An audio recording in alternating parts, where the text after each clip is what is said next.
montrer une tête de Bouddha qui provient un bronze. Donc, je vous ai dit, ils maîtrisent maintenant le feu, hein, puisqu'ils l'ont pris au Chinois.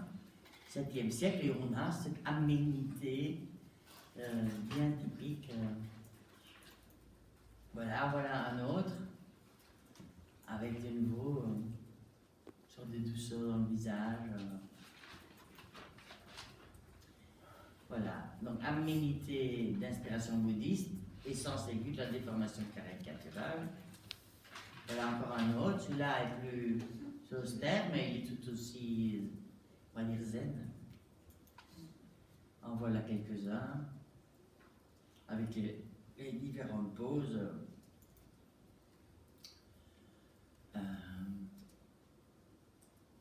Tout ça nous provient, rappelez-vous, d'Inde. Hein? Ça a été parti d'Inde vers la Chine, et puis la Chine vers le Japon, vers la Corée, puis la Corée vers le Japon.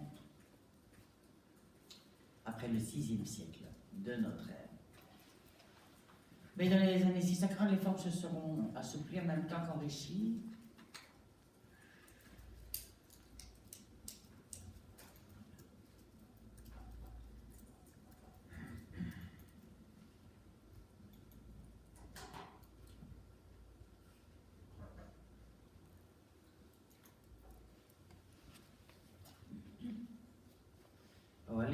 L'idéalisme d'origine bouddhiste et la recherche de l'intensité dramatique. Voilà une autre façon de le dire.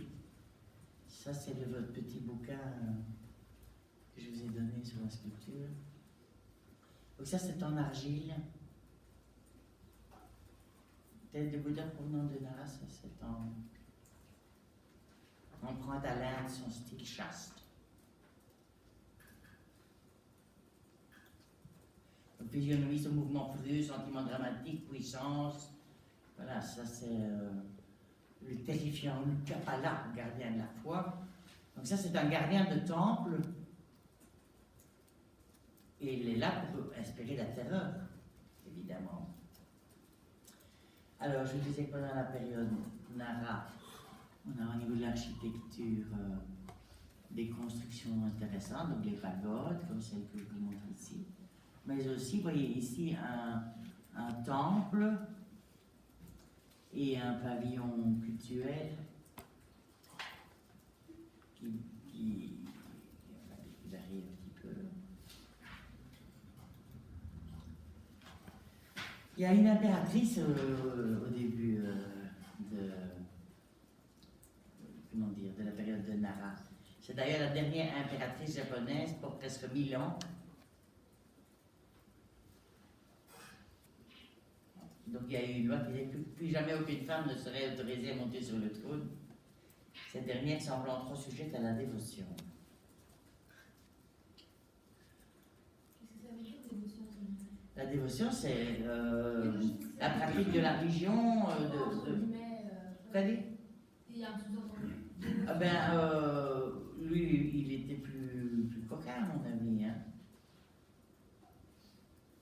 Ce Dokyo, le moine Dokyo, il trouvait qu'elle était trop bigote, son impératrice, et que les femmes avaient tendance à être bigotes, et que c'était pas...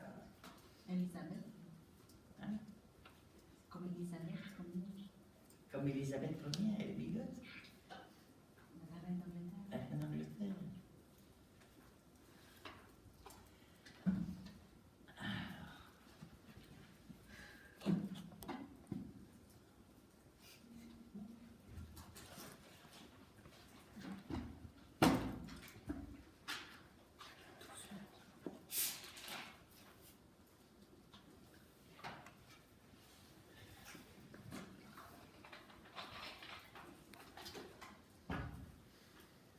Voilà un des plus anciens temples du Japon. Oui, qui a toujours cette enceinte. Hein. Ce sont les mêmes, hein. Ce sont les mêmes, ce sont ceux que vous avez dans votre petit... Ils montrent une influence chinoise, ben oui, ça.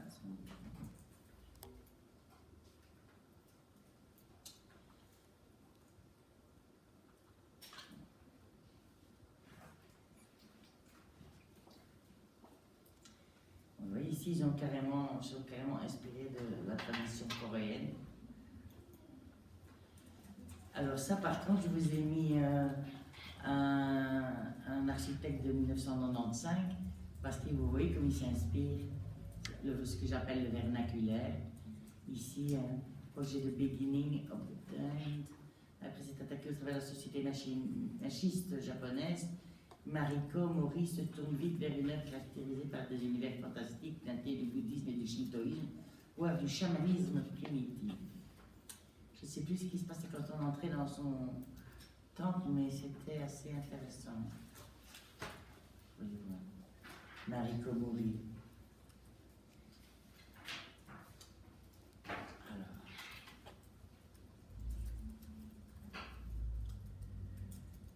Donc, pagode dans la tradition bouddhiste du terme, hein. Je ne peux pas faire le détail. Ici, on a un temple, par contre, vous voyez qu'il s'agit vraiment d'un grand bâtiment avec un intérieur de taille, si je puis dire. Alors, là, on a déjà un moine qui tend vers l'ascétisme et vers des formes dépouillées. Sévère et réaliste, qui le représente assis comme le Bouddha, reflète parfaitement la sérénité légendaire et la richesse de la vie intérieure d'une des personnalités les plus marquantes et les plus vénérées du bouddhisme nippon. Alors ici, ça nous montre un petit peu, selon les périodes, les villes qui vont être, comment dire, développées. Mais bon.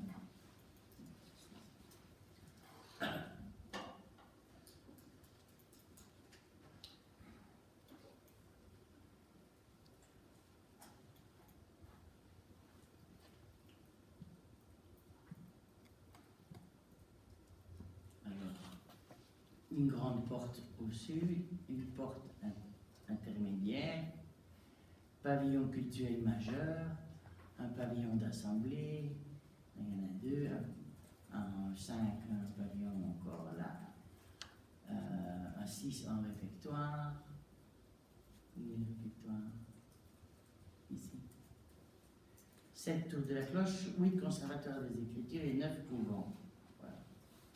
Une sorte de petite abbaye. Alors, ce qui se passe ici, là, c'est qu'on va avoir aussi des bâtiments qui sont reliés. Et ça, on est déjà un peu dans l'ère Heian à ce moment-là. Vous voyez, c'est comme s'ils avaient relié plusieurs bâtiments ensemble. Vous voyez ça? Pour essayer de créer des espaces plus... avec des dégagements et tout ça. Avec des madriers, vous voyez, des pièces de bois triangulaires.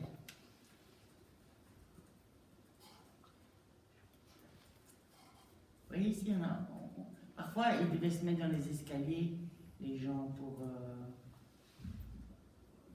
il n'y avait pas place pour tout le monde entrer dedans, mais ils se mettaient sous les escaliers et sous la protection un petit peu de ce toit.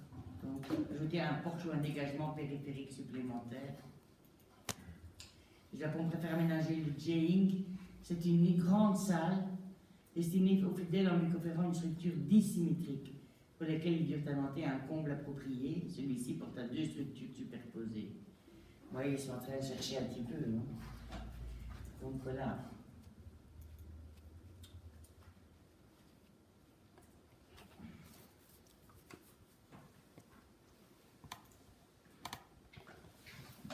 L'évolution des plans, et oui, ça ne bouge pas beaucoup. Hein. Il y a une statuaire. Enfin, c'était. Si je pense au temple grec, c'était pas grand différent. Hein. Vous aviez aussi une pièce pour la statue, puis une pièce pour le trésor, dans le meilleur des cas.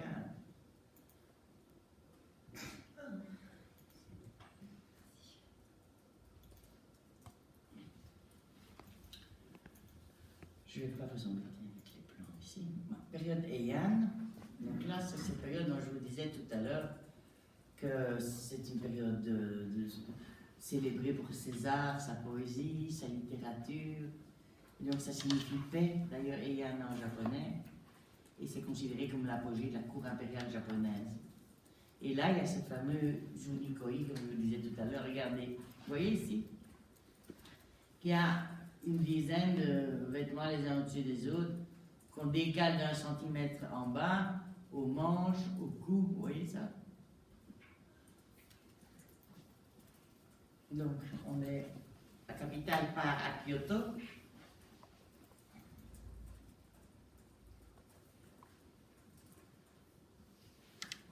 Donc, jusqu'à la restauration de Meiji, on va tout le temps voir Kyoto, maintenant.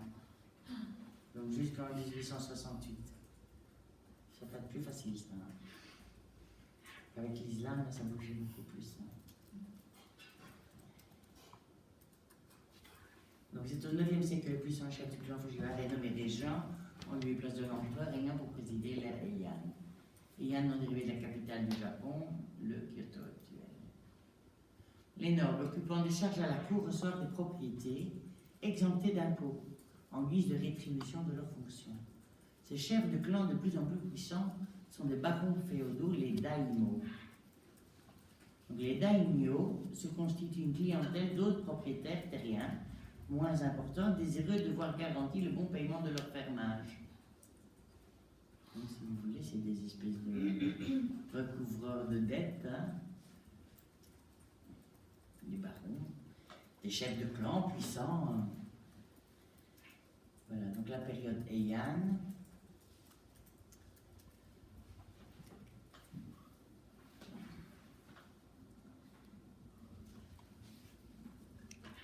Avec le vêtement le Jinitoe,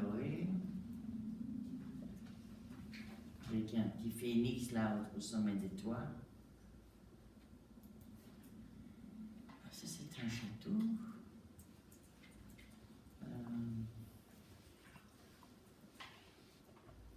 Les châteaux, c'est peut-être un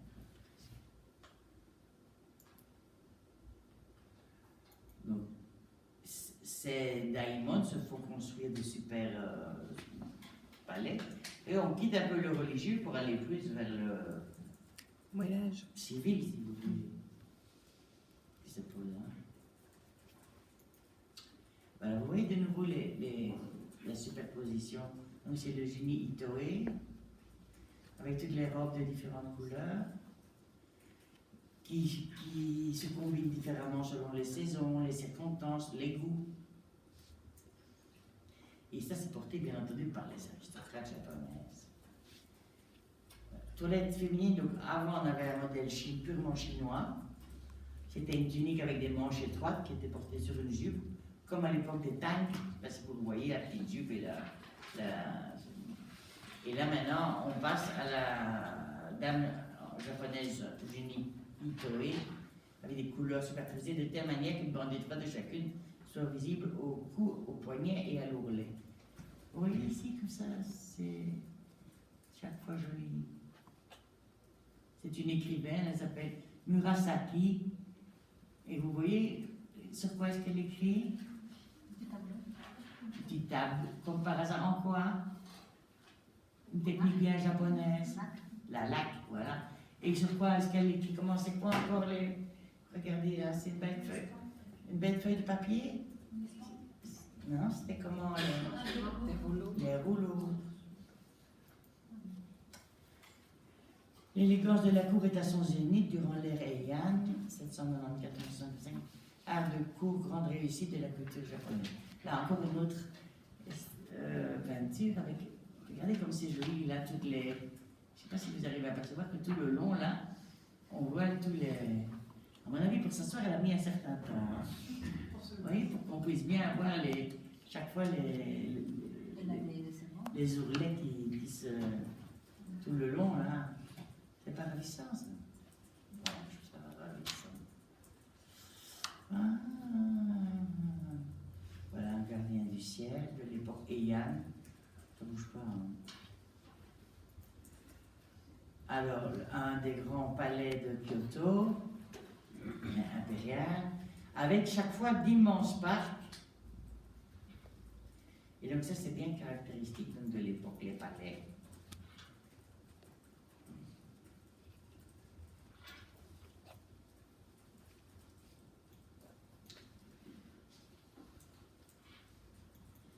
si vous allez l'imaginer. Donc, on a des constructions à plusieurs niveaux. Et donc, ce sont la philosophie zen qui va amener développer les possibilités pratiques, le côté pratique des constructions à deux niveaux, avantages qui seraient exploités pour les édifices civils et militaires. Regardez celle-ci, par exemple. Je trouve on se rend bien compte et de l'architecture avec ce truc. On voit bien qu'il y a le balcon là de ces espèces de grandes fenêtres qui donnent à l'étage, hein, avec les petits balcons. Elle a sa table de lac, elle écrit de la littérature, elle a cette robe raffinée, génitoée comme ça, qui est une succession de vêtements. Alors il y avait en dessous de tout ça un sous-vêtement de soie blanche, sans ornement du tout, avec une petite ouverture au poignet. On appelait ça le cossode. Eh bien, c'est cette chemisette, si vous voulez, ce sous-vêtement, qui sera à la base de ce qu'on appellera bientôt le kimono. Et donc, vous voyez, ce sont des émaquis, des rouleaux horizontales, qui illustrent des textes littéraires ou religieux. Celui-ci est daté de 1130. C'est une œuvre majeure de la peinture japonaise rédigée au début du XIe siècle par Murasaki Shikibu, une dame d'honneur de l'impératrice Akiko. Cette célèbre nouvelle traite de la vie et des aventures galantes du prince Genji à la fin du Xe siècle et du monde de la cour de Heian après sa mort. Voilà. Et ce ruban, là.